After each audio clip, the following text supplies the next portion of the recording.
we invite you, wherever you are, whether you're at home or whatever, to kick your shoes off and put your feet up and lean back and get yourself a cup of coffee or something and just relax and join us in enjoying some very quiet and romantic and relaxed music for a couple of hours. Your call is being transferred. G'day everyone and welcome to Kaleidoscope Ears on Edge Radio 99.3. My name is Dwayne. Sitting opposite me, as usual, is Nobby. Hello folks, hello Dwayne. Hello Todd. It's great to have you back. Oh, you had to jump in and introduce him before me, didn't you? I just had to. Too excited. Yeah, it's just so lovely to have Todd back on board. Well, thank you very much. It's lovely to be back. How you been, guys?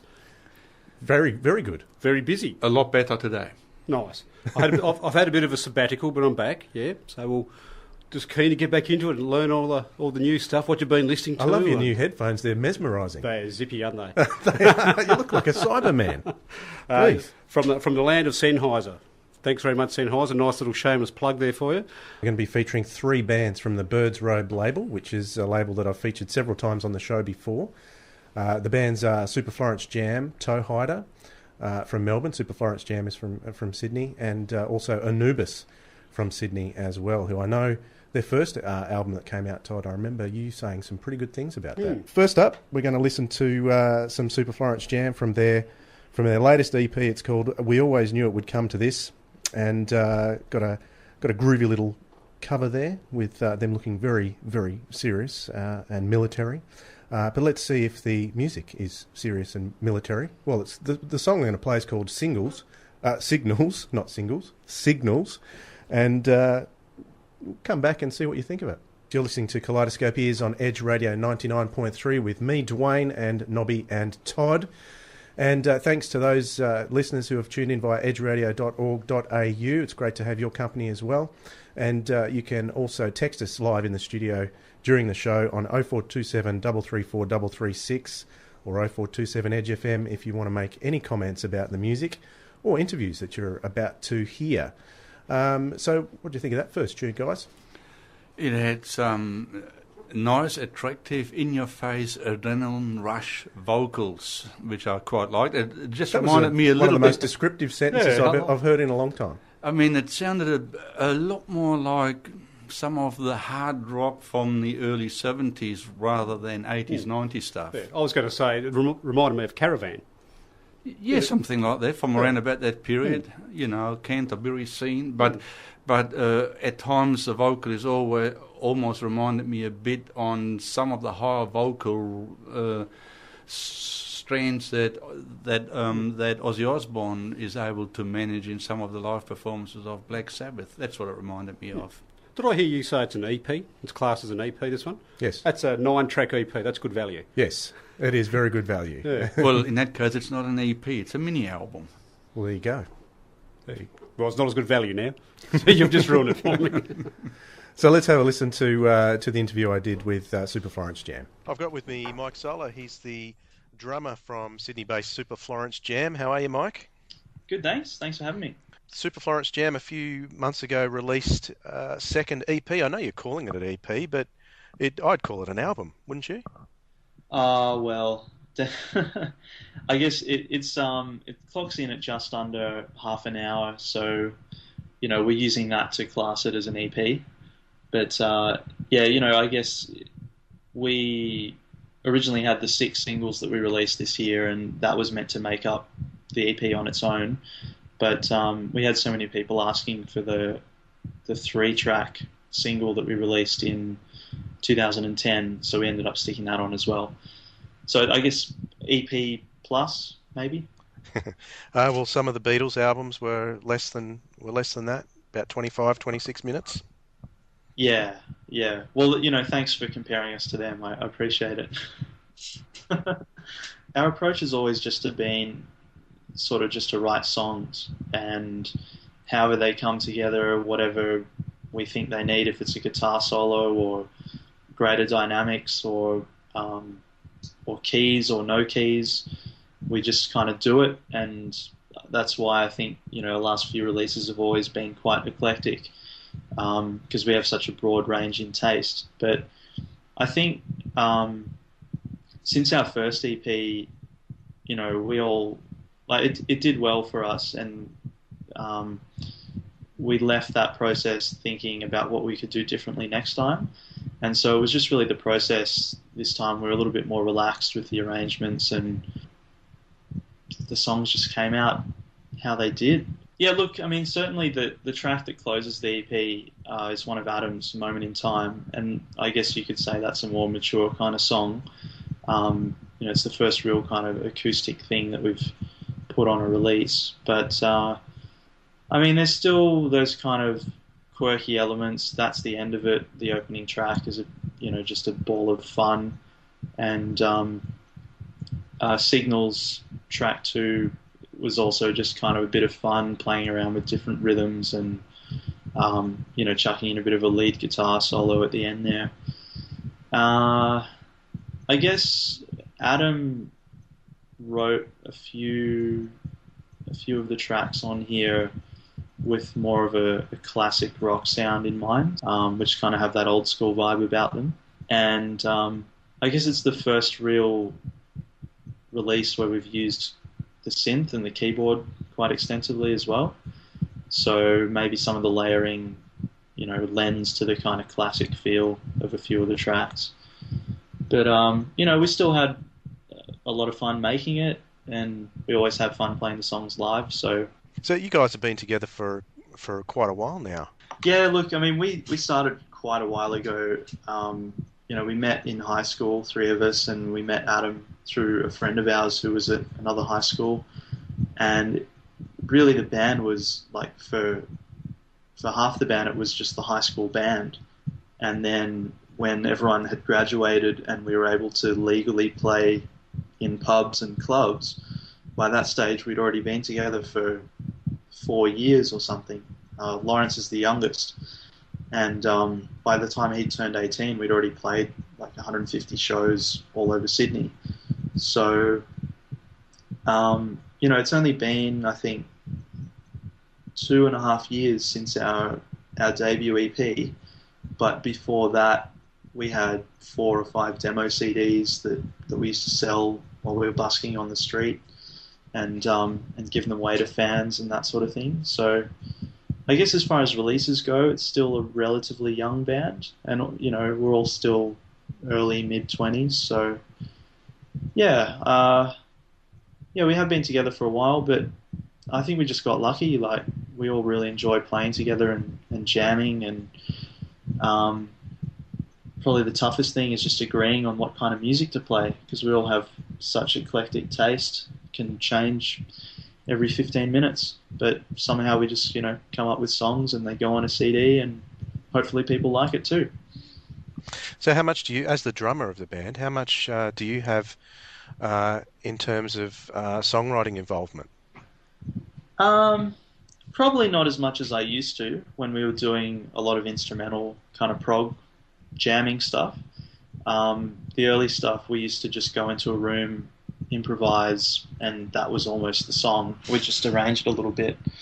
Nowadays, we still do that, but Lawrence and Adam have developed a lot more as songwriters, and they'll go away and come back with almost a fully fledged song, and then Alex and I will lend our opinions and possibly try rearranging some of the parts, or pushing the guys to come up with a new part, a new bridge or a new vocal melody. And I think one of my strengths, rather than actually writing music, is arranging and producing. So I like to think I add value in that way. But yeah, I mean, when you've got guys like Lawrence and Adam who are very prolific songwriters and very good at coming up with riffs and melodic ideas, we just generally play to our strengths. So they'll come in with the core of an idea and the rest of us will shape it. And at the end of the day, it's still mostly Lawrence or Adam's song. But, you definitely hear all of our voices in the final recording. That's Super Florence Jam with a track called Blues Power. And prior to that, we heard a track called Your Word. And we are speaking to Mike Solo from Super Florence Jam. Yeah, on your press release, it says that you recently did a national tour. Is Hobart not part of the nation? It is. We'd love to get to Hobart. Hopefully, at some stage, we'll be able to get down there. It wasn't actually recently that we did this tour. I think it was back. It's almost a year ago. We did a short tour with a band called Green Thief up and down the East Coast, and then did a couple other shows in regional New South Wales. But yeah, as you know, it all comes down to a matter of cost, and it cost a fair bit of money for us to record this EP and distribute it and get it out there and promote the tour and print out all the CDs and mail them all over the world. So that's usually the factor that comes into play when we're trying to get to places like Hobart or Perth as well, just because the flights are a little bit more expensive, and we can't obviously drive there as we can with Brisbane or Melbourne. But yeah, look, I would love to get down to Hobart. Got nothing against it, and we know the people are good down there. So you're also involved with the Birds Robe Collective. Does that take up your time in terms of Super Florence Jam? Do you find yourself in conflict from time to time? I guess because I tend to I manage Super Florence Jam, and I do all the bookings and publicity, and I also run the Birds Robe label and do bookings and publicity for all the bands on the roster. So I guess from that point of view, it makes it easier for me to avoid clashing, because I can just book things whenever I'm available to go to shows. But yeah, look, luckily we've had very few instances where there was a clash. I think the worst thing that ever happened was I had to miss a Birds Robe show because I was playing with sFj up the road, and then when the sFj show finished, I just drove over to the Birds Robe gig and caught the end of it. But yeah, as far as scheduling goes, I really haven't had so many issues. I guess it'll probably become more of an issue as, now that I'm managing Sleep Makes Waves, I'll go on a few overseas trips with them, which will make sFj unavailable. But, we're sort of planning to take a break to write songs and stuff anyway, so it kind of hasn't resulted in any major problems as yet. Do you think it's possible to get the Australian audience in general more interested in progressive and experimental music? Yeah, definitely. I think, I mention this all the time when people ask this question. There's definitely an audience for that kind of music in Australia, and we see that from not just the people that go and see Yes and Jethro Tull, the kind of classic prog bands when they come to Australia, but also bands like the Mars Volta come here and play the Enmore Theatre in Sydney, play to a couple of thousand people. Bands like Explosions in the Sky, Mogwai, Sigur Rós, Mono, they all come here and play to several hundred, a couple of thousand people each at their shows, and they do that all along the East Coast, Adelaide, Perth. Occasionally they get down to Hobart for a festival or a headline show. So really, that's sort of the market that we know already exists in Australia, and there's such a huge wealth of underground talent, and that's what Birds Robe and other such labels are aimed at promoting. Now, we're essentially promoting to that market, but we're also promoting to music fans in general who, because instrumental or progressive music isn't given much support in the mainstream, they might not have heard of this stuff before. And, I always think back, or, you think yourself to the time when you first heard Pink Floyd, or you first heard Rush, or you first heard the Mars Volta, or Mogwai, or a band like that, and how it kind of opened you up to this whole world of music that you didn't know existed. And for some people in Australia, these local bands are going to be that introduction. And, they're definitely good enough to have an effect on people. So it's just a matter of getting them in the right place, promoting them in the way they deserve to be promoted, getting them to play shows and tour and visit places all over Australia so that people can go out and see them. So, yeah, I think there's definitely potential, and hopefully some of the bands can capitalise on some of that. How important for music like this is community radio? It's extremely important, and especially for Super Florence Jam, we've actually never been played on the main station of Triple J, just on their digital radio program, which is still cool. But Triple J is really gold for a band in Australia because it's a national broadcaster, and if they're not picking up your band, then the only way for you to get to an audience in another city is through community radio. And the great thing about community radio is it's not just in the capital cities, it's in every nook and cranny, all of the regional centres, as far out as you can get, basically. You name a place, they've got a local station broadcasting. And that's, obviously the way that bands on the Birds Robe label are able to exist. It's because stations such as yours are good enough to give us support and play the artists, and people who are starving for some kind of different musical content will search out these programs that are playing that kind of music and hopefully find something new that they like and keep listening. And it's also great that I know Kaleidoscope you stream some of your content online so that people are able to find this stuff post interview or post event, and that really makes it a lot easier for bands to get their stuff out, because they can have stuff sitting on the internet for a couple of weeks or a couple of months, and people finally get around to listening to it and checking out some new music. So look, I can't say enough good things about community radio and how they've been helping out Birds Robe artists in particular. So thank you. No, thanks very much for chatting with me again, Mike, and all the best for 2012, and hope to catch up with you in person sometime through the year at one of the Birds Robe gigs. No worries, thanks a lot, and I can say probably 90% we will have a show in Hobart in the second half of 2012, so we'll hopefully see you then. You are listening to Kaleidoscope Ears on Edge Radio. My name is Dwayne, and I'm with Nobby and Todd. That was Super Florence Jam, a very mellow Super Florence Jam with A Moment in Time. That was the final track off their EP. We always knew it would come to this. And I'd like to say thanks to Mike Solo for having a chat with me. It's always great to talk as usual, and we talked for a lot longer than you heard there, actually, because lots and lots of things happening in progressive music all around the world that we're both very excited about. Don't forget, you can text us in the studio. 0427 Edge FM is the text number. You can also tweet us too at Edge Radio or at Kscope Ears. Guys, your thoughts on Super Florence Jam, their latest EP?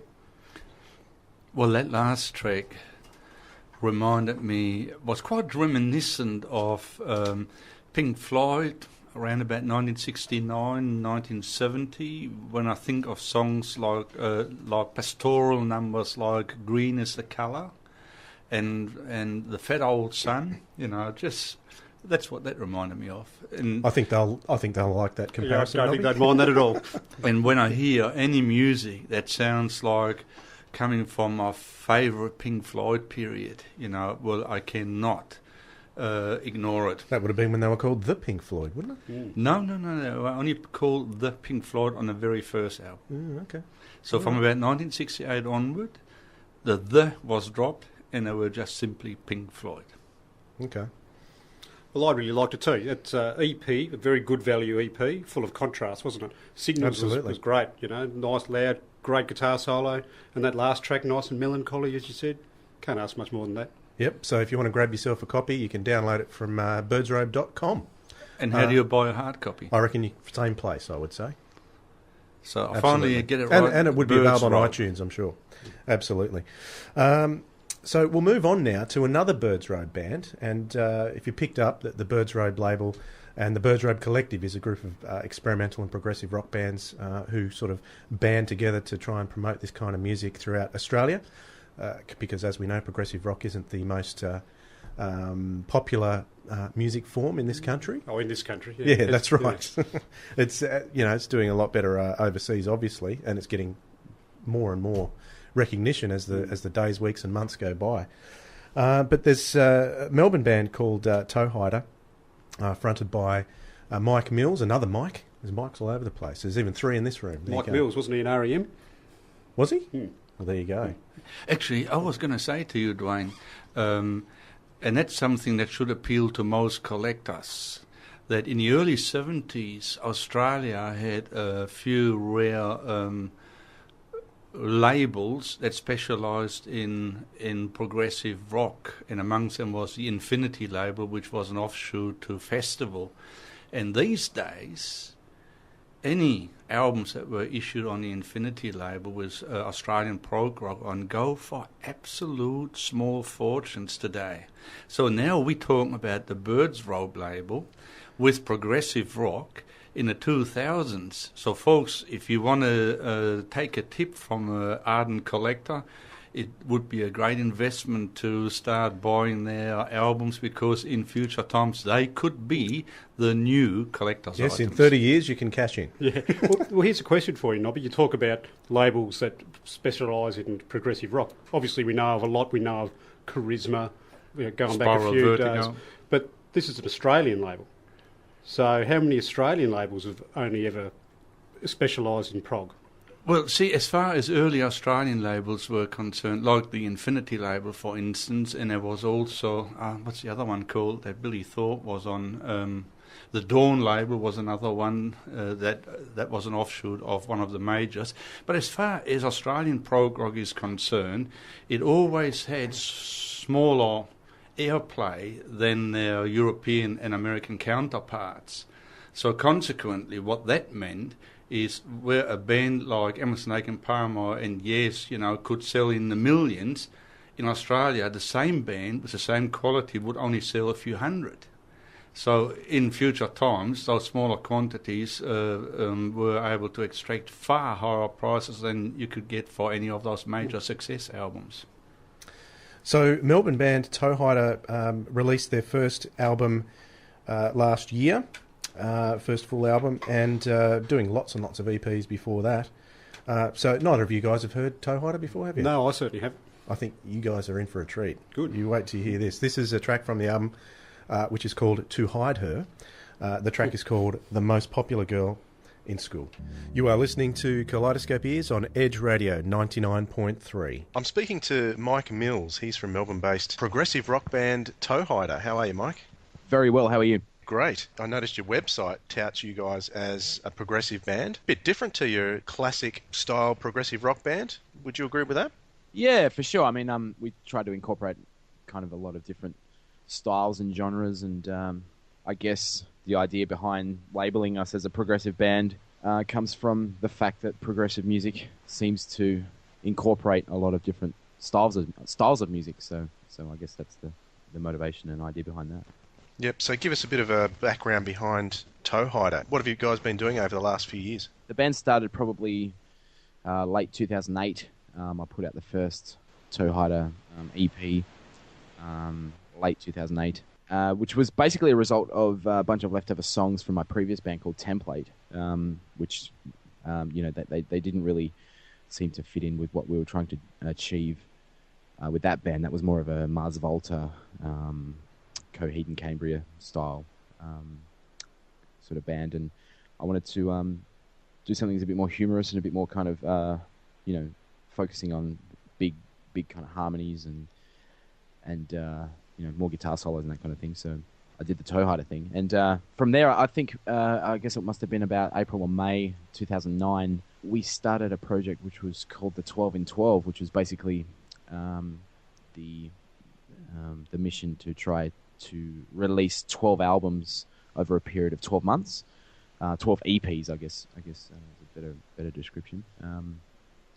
So we did one EP per month, which is basically a 6-song EP for a year. So that took us through till April 2010, and then this year, September 2011, we put out our first full-length album, which was called Toehider, and I guess that leads us up to the present day. So were you associated with Birds Robe Collective while you were doing those EPs, or has that come after?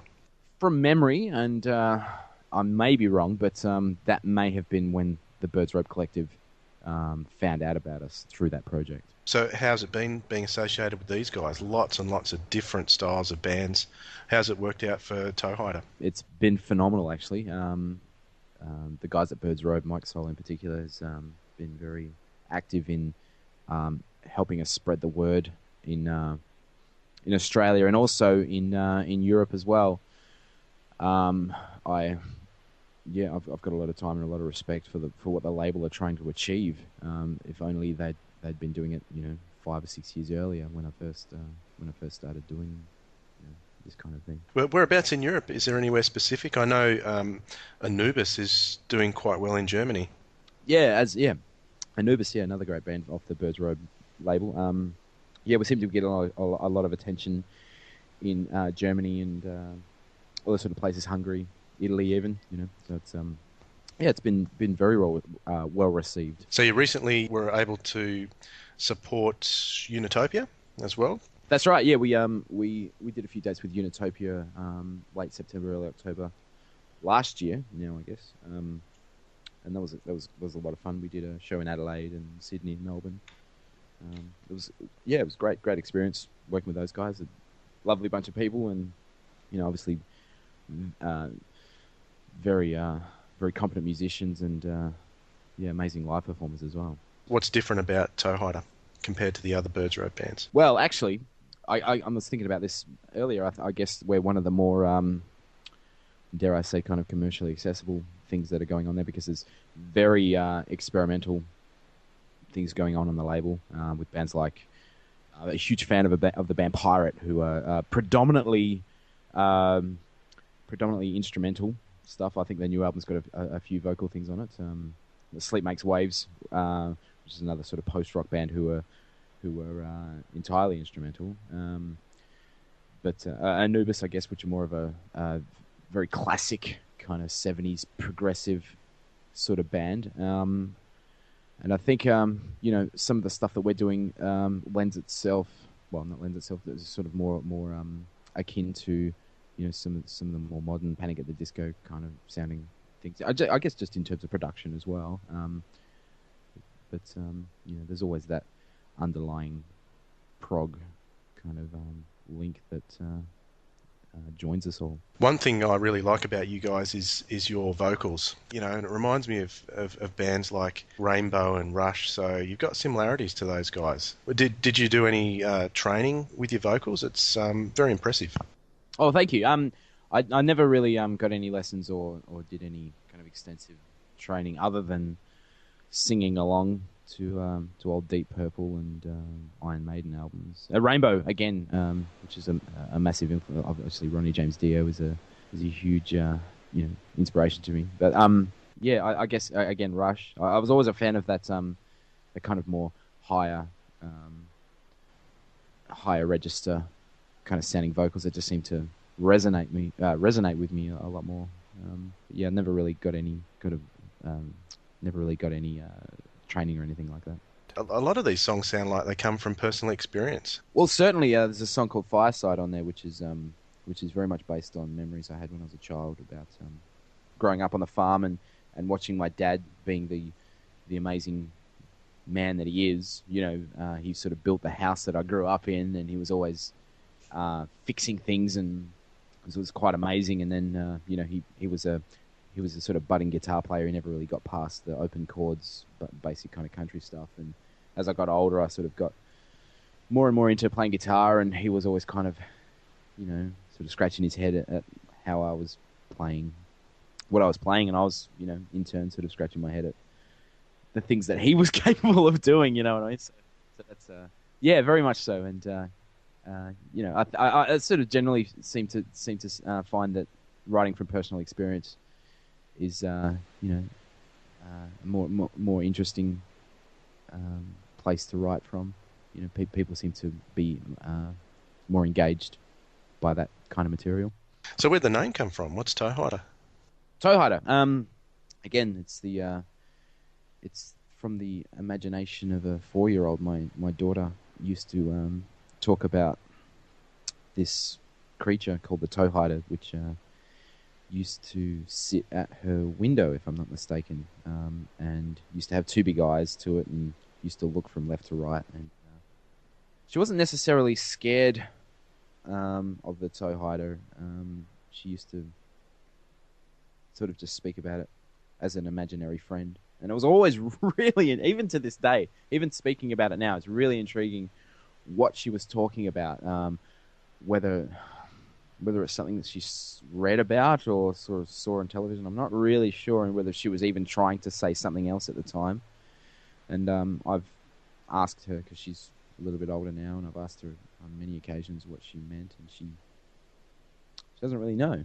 So the Toehider was always kind of a bit of a fascination for me, so I thought I'd write a song about it initially, and then I just thought I'd name the band after that song. Speaking of artwork too, how important is that for you on the album? It's brilliant artwork. I love it. Great. Well, I guess the band in itself is a collaboration between myself and Andrew Saltmarsh, an artist that is based in Brisbane. And actually, the title band track, Toehider, was born out of a collaboration in the sense that I'd record a section of the song, maybe it'd be a verse, maybe it'd be the introduction or whatever, and show that to Andrew, and he would sketch ideas out and send them back to me, and we sort of work collaboratively back and forth. I'd sort of get inspired by what he was drawing. It sounds kind of a weird or sort of way to work, but that's honestly how it worked. So it's very much, I've wanted since day one for the artwork to be the face of the band. So I think I'm as equally inspired by what he does as I am he, which is a great way of working. So what's in store next? What's coming in 2012 for you guys? A number of projects, actually. We're looking at releasing another album, hopefully in the winter this year. We've got another collection of cartoon cover themes that we one of the first, actually was the first album of the 12 EPs in 12 months, was a collection of underappreciated cartoon themes from the 80s. And so we're doing another collection due to popular demand.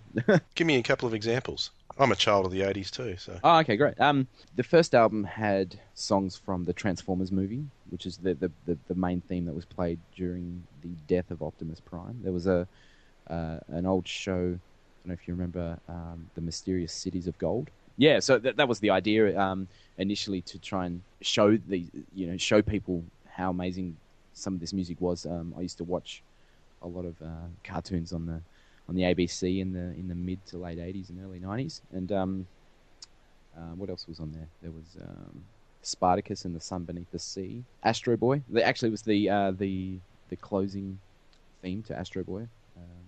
So the new album will continue in that tradition, sort of looking at some of the more obscure themes that were a big inspiration to both myself and to Andrew, the artistic guy behind Toehider. Any chance of a short hop over to Hobart for you guys?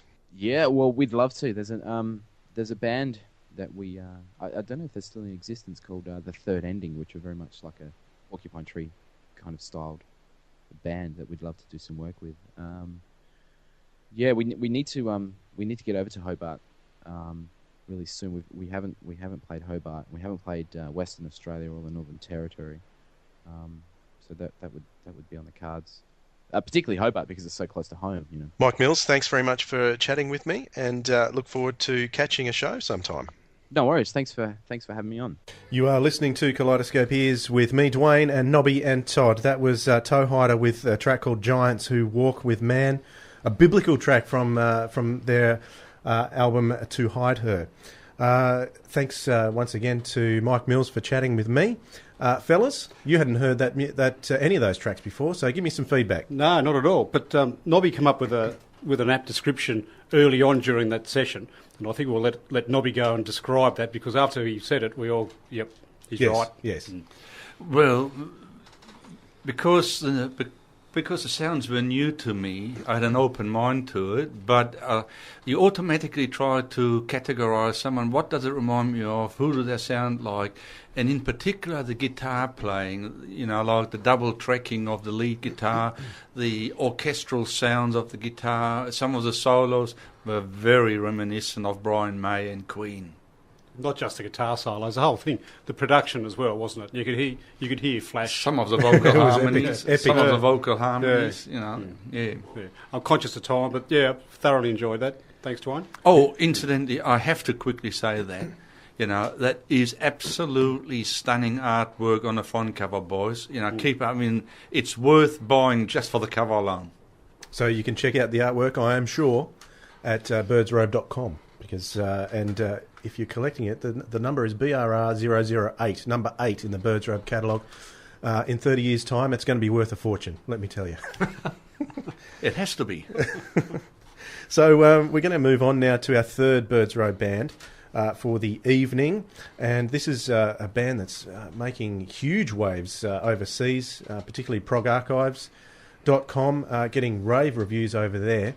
And this is a band called Anubis, and they've released their second album on the Birds Robe label. The first album was, I think it was called 230503, I think it was called. I'm trying to get the numbers right. I can't remember. It was a string of numbers. Yeah, that's right. That was an independent release, but this one is on the Birds Robe label. Now I'm just going to open this up to you guys. How would that look on 12-inch?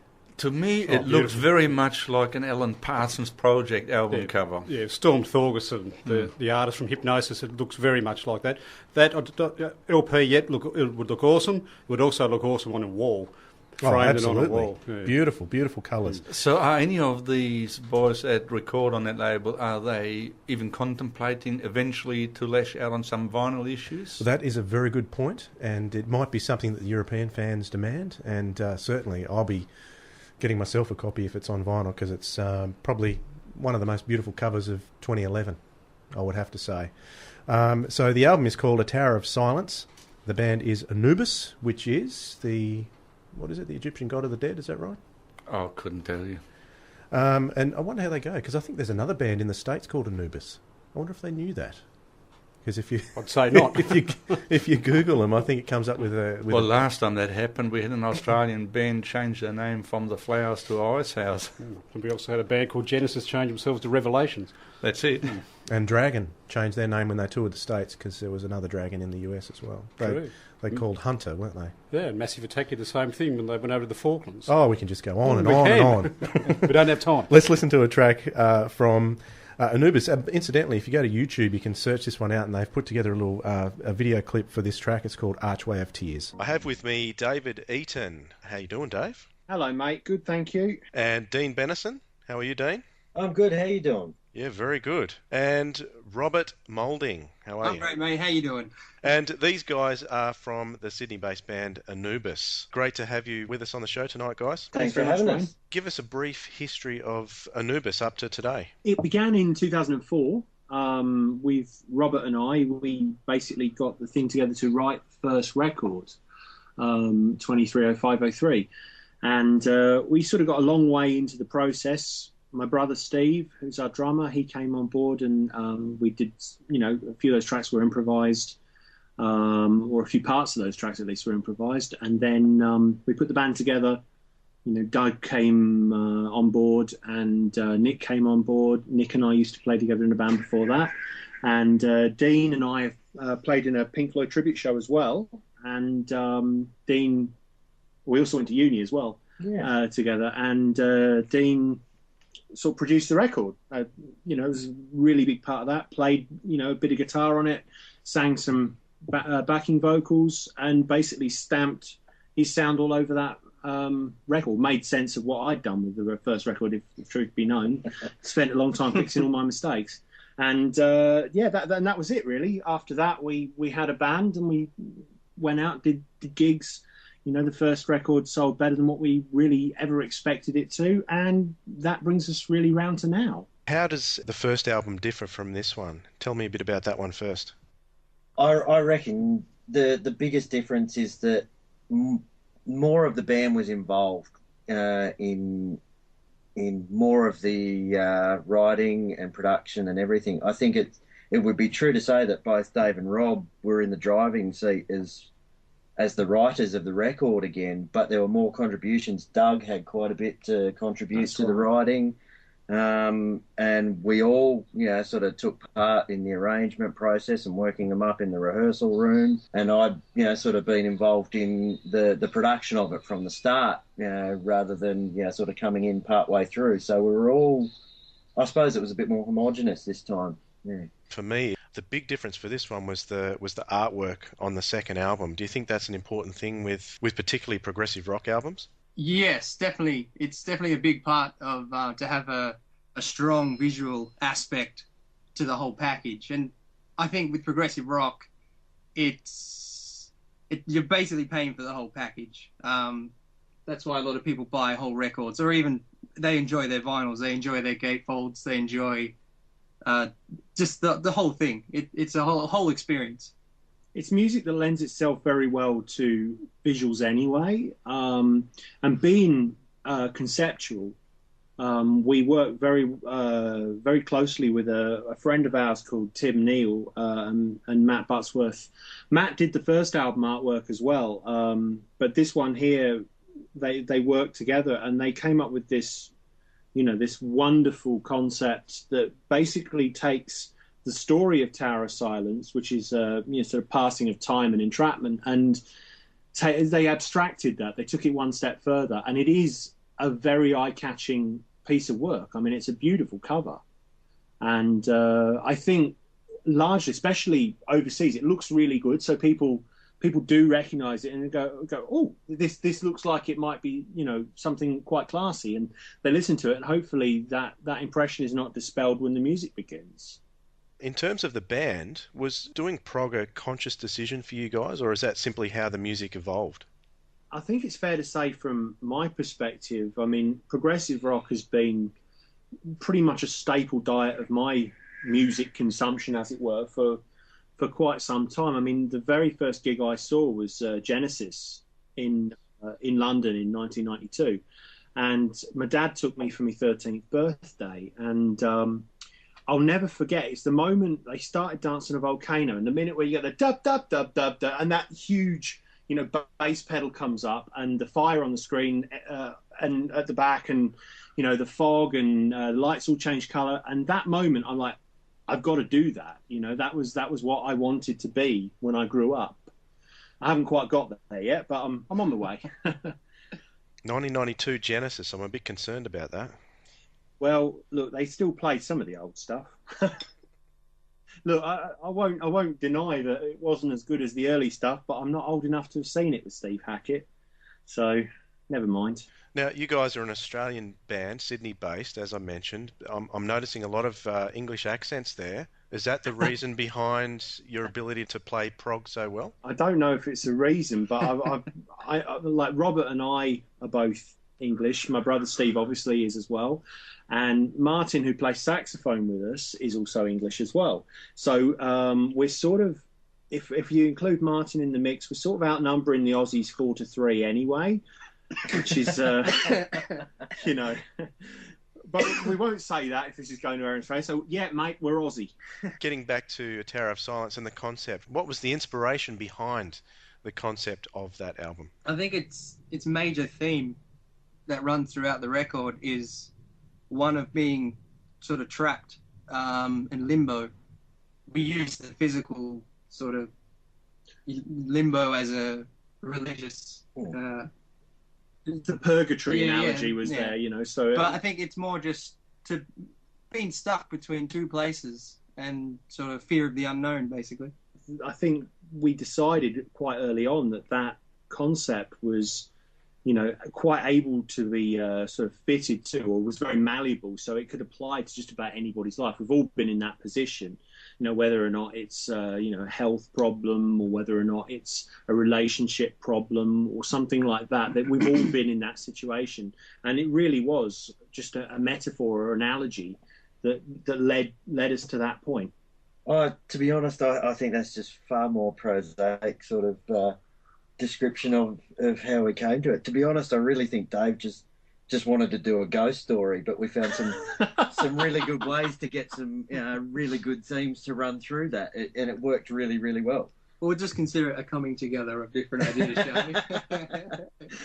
As a classic prog fan myself, I love the mellotron. How important is that instrument to the music of Anubis? It's not in any way essential. I mean, I'm as much of I guess a mellotron fan as what you are, and for the mood that we wanted to set, there is no better sound. I mean, it's eerie, it's wheezy, it's oldie worldy. It has all those qualities that just was absolutely the right tone color for the keyboard parts on this album. It's not to say that the mellotron is going to be, or will stay a ubiquitous feature of Anubis, but it was absolutely perfect for what we've done so far. And if the next album has got something that requires that mood, absolutely it'll be there. I don't think there's a modern string sound to touch it, to be honest with you. The digital synthesizers leave me a little bit cold. There's a couple of standout tracks on there, but the one that kept going through my head last week was a track number 6. What was that called? Can't remember. It's got a long title. And I Wait for My World to End. Yeah, that's the one. That's got a great little guitar. Got a great guitar thing going there through it. There you go, Ding. I can't claim the credit. It's not my riff. I play it on the record, but it's not my riff. Good riff though. You wrote that one, didn't you? Yeah, that was mine. I'll take that one. That was, yeah.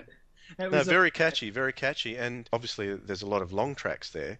So I think the Bird's Robe promotes another one as the single from the album. I would have thought that one would have been the single because it's quite catchy. It could have flipped a coin between the two, I reckon. And if we're going to do another single shortly, then that will be it. Yeah. That's definitely the one we've got earmarked for the next sort of radio track, without a doubt. Speaking of Bird's Robe, how did you become involved with the Bird's Robe Collective? I think Mike Solo, who runs the Bird's Robe Collective, he came to us. So. Yeah, it was for Menagerie in 2009. We just finished 23503, and we've been playing some gigs with a band called Meniscus, who you may well be aware of. They're doing some pretty good things and just brought out a wonderful record. And we knew them quite well because, as I said, we've been playing with them. And Cameron Brennan, their drummer, lovely, lovely chap. I think actually he put Mike in touch with us through MySpace. Showing how long ago, wasn't it? And and it sort of went from there. We got invited to play Menagerie, and Mike's a really amiable chap and really sort of digs long form music. So we were very lucky. We sort of got in with that. And when we did a show where we played all of the first album in sequence, totally old school, last year. And then we got asked to do it again for another thing Bird's Robe put on.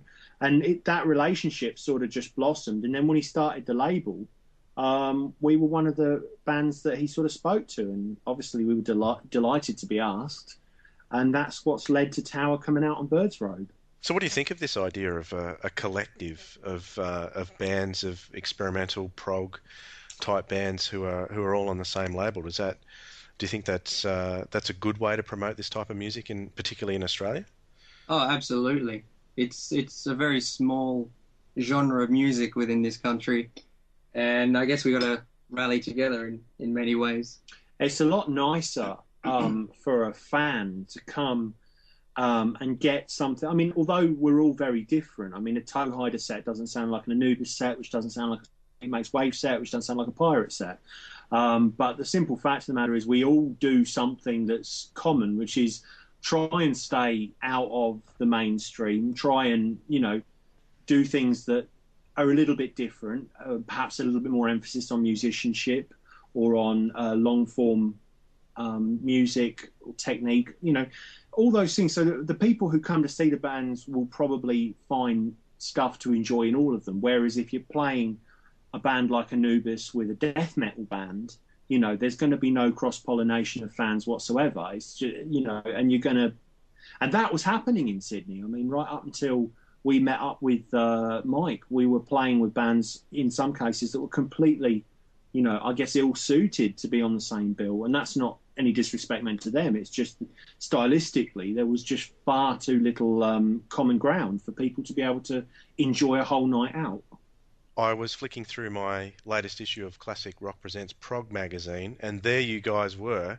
In one of the reviews, someone reviewed the live gigs that you did recently supporting Unitopia. How was that, supporting Unitopia? How was that for you guys to be in Classic Rock Presents Prog? Yeah, I think the best way to sum it up was about half an hour after Dave got a copy, I got an email off him with a photo of the page of the review. Yeah, I think the title was "Does this mean we've made it?" Which, obviously it means something. We're pretty chuffed to be in a magazine that is one that I think we all read from time to time, and obviously the bands that are in in all the pages there are bands that we always admired and definitely follow. So to be on the same pages was a pretty big thing for us. Yeah, we're well chuffed. I've been collecting that magazine for 12 years. Well, not Presents Prog, but Classic Rock. And the first issue I got was because Genesis and Marillion were in it. And, I remember thinking at the time, if the day I'm in here will be, sort of the best thing ever. And I never, ever expected it to happen. It's sort of one of those naive, childish dreams. And it's funny how these things have a habit. Well, they don't have a habit, but just lately they've all started to sort of look possible, and that's just the most amazing feeling. I was so excited to hear this. This is like the classic rock that everyone wants to hear, and it was actually coming out of Sydney. I couldn't believe it. That's really lovely of you to say, Dwayne. It sort of means a lot that people notice that. Yeah, but it's not just me. You're getting a lot of interest out of countries in Europe. I think Germany is one where you're selling a lot of records, isn't it? Germany's been probably the best country for us. I think we've sold more records in Germany than anywhere else. And as much as a surprise to us as anyone, really. Especially, we do, quite a few gigs at home, and obviously none in Europe so far, but they still, buy it over there. And it seems to be largely, I think, obviously there's some people that do work over there, like, Just for Kicks, who, distributes over there for us. But I think a large portion of that is people, recommending it. And, that's right. And it's, pretty, well and truly very gratifying to think that people, not only like it, but like it enough to recommend it. Yeah. I think our golden rule is we want to play what we want to play, and we write what we want to write, and that's mainly progressive rock. So it seems to translate to people enjoying it. So yeah, because you're getting a lot of mentions too on Prog Archives, aren't you? That in itself is the biggest buzz, I think, because when I checked the other day, it was sitting really, really, sort of high up in the charts there, and for this year, and I think we're in the top 200 prog albums of all time, and that really is, to us, it's just it's unbelievable, and we're a little bit naive in a sense, where every single sale or every single person that writes something or says something about the band means something to us. We're still small enough that we're touched by that. So to see our name, sitting next to, the best musicians, what we think are the best musicians in the world, to have our album sitting, above, half of Pink Floyd's discography or half of Genesis' discography or whatever, it's like, it almost doesn't seem real in a sense, but it's still a thrill for us. We really we're really proud of it, but at the same time, we're incredibly grateful to everybody that sort of said something about the band or put us in that position, because really we never expected it. We just made an album that we wanted to make. So for us, this is just the biggest thrill, and we really are incredibly grateful. And unfortunately, with prog bands, you tend to get a bigger name overseas than you do here. Did you talk to Unitopia much about that and how it is for them? They've got a lot of stories and a lot of advice for the likes of us and Sleep Makes Waves and Toehider, our label mates that played with us as well. And I guess at times like this, we get the opportunity to sort of see the benefit of I guess the largesse that a bigger name progressive rock band would command in Australia. You know, there's a lot of people there from, say, the Yes Fans Forum or something like that, who come out simply because it is what it is. And you know, hopefully those people probably saw us or saw one of the other bands and will come back and enjoy what we do at a later date. You know. So, do you think you guys will be heading over to, say, Germany sometime soon? It's definitely on the cards, isn't it? If we can make it happen, it's definitely something we want to do. It's been mentioned by a few people that they'd like to help us in whatever way we can to get over that part of the world. So we'd be certainly keen for it if we can make it happen as soon as possible. There were a couple of people that we talked to while Robert and I were in the UK, say a couple of weeks back. There's a chap in England called Cliff Pearson who does a podcast. Lovely fella. We had a nice curry with him, and he's got basically he's got a lot of people who he knows, and there's at the same time there's a lot of people we spoke to in London that want to other bands that want to sort of us to tour with them, which is very exciting. We never sort of anticipated that was going to happen, and a lot of that I think comes again from the good name that Mike Solo's building.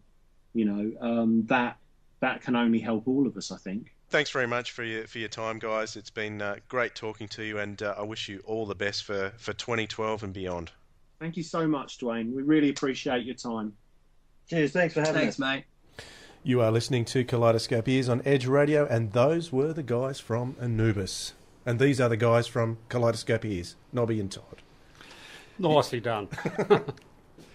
Yes, no, as far as Anubis is concerned, just in musical terms, I absolutely loved both the guitar sound and also the guitar solos. The music flows along quite beautiful, exactly how you expect it to sound like in a progressive rock album, so I was blown away by it. But when I was listening to the interviews, Dwayne, did I detect the English accent there? Yes, but obviously you weren't listening hard enough when I was talking about that. Probably I wasn't. But what it did remind me of is that some of the greatest so-called Australian bands of the past had English musicians in them. The Correct. Easy Beats, AC/DC. Anyway. But they're based in Sydney, so we'll have them, thanks. That's it, and we're glad to have them. So thanks very much. I should say thank you too to Mike Solo, who is one of the men behind the Birds Robe Collective and has organised these interviews tonight and getting the music to us. It's a joy to actually discover this new music coming from our own country. Usually we have to search far and wide, but it's great to be able to get something this local. And how is it that we haven't heard it all before? I mean, all three albums we've heard tonight, or parts thereof, have all been brilliant. They could all make it quite easily on Triple J, or other, radio stations. Why we have to be the first ones to put it out there? Because we are that good. Obviously, we are awesome. But quite seriously, like that last band, Anubis, I mean, that was brilliant. The musicianship, it was professional. The production was awesome. I just don't understand why it has to come from us. Should already be. That's because progressive rock has never been commercial enough to be marketed by major stations. So it always has remained slightly underground, and we like to keep them underground to some extent, even though we wish everyone to have huge financial success. But if you can remain underground, that means you have to strive harder to sound good. Fair point. And we're very interested to see the excitement we caused in the Toehider camp on Twitter. So great to see that enthusiasm boomeranged to us. And speaking of Twitter, if you guys want to follow Toehider, at Toehider, quite simply, and also the artist himself of that fantastic album, he got in touch with us as well. That's at Saltmarsh. So get on board and see what else those guys can offer for us. And don't forget to follow us at Kscope Ears, at Earth Shadows, and at The Slipper Man. So as far as next week goes, now we've been talking for a while. We've been waiting for you to come back, Todd. Now you're back. We want to do a best prog of 2011 show. It'll be a big show. Can we do that next week, or Yes, now we can do it because within the foreseeable future, folks, I have got in the can for you already a sensational special on the 13th floor elevator. Oh, Musical inspiration to millions of psychedelic fans as well as progressive rock fans. So there's something for you to look forward to. Rocky Erickson and the 13th floor elevator. So at this stage, we'll book in Best Prog of 2011 next Sunday at 6 p.m. Should it be a part A and part B? There has to be. There are a lot Really? of good albums out in 2011. There was a lot, wasn't there? Well, it's not only that they're good albums. Some of the best tracks are long tracks. Yeah. We have to do it over 2 breaks. All right, we'll do part 1 next week. Cool. Sound all right? It's going to be nearly 2013 by the time we finish. All right, we're going to finish off with another Anubis track as we go into the next hour. This is a track... Oh, it's the title track I'm going to play. It's called A Tower of Silence, so make sure you head over to birdsrobe.com, grab yourself a copy, or it's certainly available on iTunes too, if you want to grab a listen to it there. So until next week, catch you later. Have a good one. Ciao. Yep, catch you then.